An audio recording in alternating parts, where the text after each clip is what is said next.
எனக்கு அன்பு பிள்ளைகளே, உங்களுக்கு வாழ்த்துதலை கொண்டு வருகிறேன். யோவான் சுவிசேஷம் 5வது அதிகாரம் அதனுடைய 6வது வசனத்திலே இப்படி சொல்லப்பட்டிருக்கிறது. படுத்திருந்த அவனை இயேசு கண்டு அவன் வெகுகாலமாய் வியாதியஸ்தன் என்று அறிந்து அவனை நோக்கி, சொஸ்தமாக வேண்டும் என்று விரும்புகிறாயா என்று கேட்டான். எனக்கு அன்பு பிள்ளைகளே, 38 ஆண்டுகளாக ஒரே சோதனை, பிரச்சனை இன்றைக்கு முடியும் நாளைக்கு முடியும் என்று எதிர்பார்த்து காத்திருக்கிறான்.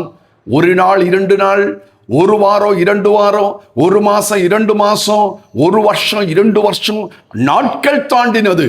ஆனால் 38 ஆண்டாக தன் பிரச்சனைக்கு ஒரு தீர்வே இல்லாம யாரையெல்லாமோ தேடி ஓடினான்.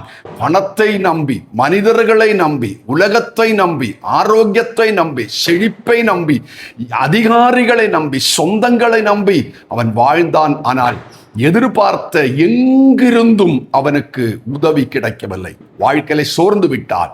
இனிமே என் பிரச்சனை இருந்து எனக்கு கண்டிப்பா விடுதல் இல்லை என்று அவன் நினைச்சான். ஆனா வசனம் சொல்லுகிறது, சோர்ந்து போயிருக்கிற, உடைந்து போயிருக்கிற, கலங்கி போயிருக்கிற, தோற்று போயிருக்கிற அவனை கண்டு ஆண்டவர் இயேசு கிறிஸ்து அங்கு வந்தார்.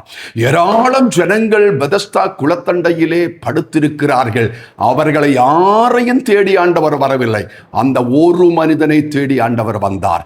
அப்படி என்றால் என் அன்பு பிள்ளைகளே, இன்றைக்கு நீங்கள் உங்க வீட்டிலேயோ உங்க வேலை ஸ்தலத்திலேயோ நீங்க எங்க சோர்ந்து போயிருந்தாலும் உங்களை தேடி உங்கள் அருகாமையிலே வந்து இத்தனை ஆண்டுகள் நீங்கள் கண்ட தோல்வி மாற்றி உங்களுக்கு வெற்றியை தருகிற ஒரு ஆண்டவர் உண்டு என்பதை நான் உங்களுக்கு சொல்லுகிறேன்.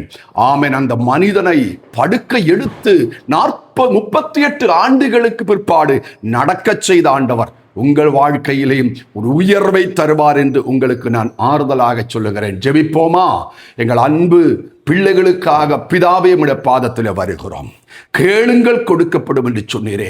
என்னை கேட்கிற பிள்ளைகளுக்காக கேட்கிறோம். அவர்கள் எந்த சூழ்நிலைகளை படுத்திருந்தாலும் இயேசுவின் நாமத்தில் இனிமே வாழ்க்கையில் எழும்பி முன்னேறத்தக்கதாக வாசலை திறப்பீராக. நீர் அவர்களை தேடி அவர் அருகாமையிலே சென்று அவர்கள் சிரசிலே கரத்தை வைத்து தைரியமாயிருங்கள் என்று ஒரு வார்த்தை சொல்லும் ஆசீர்வதியும் இயேசுவின் நாமத்தில் கேட்கிறோம் நல்ல பிதாவே.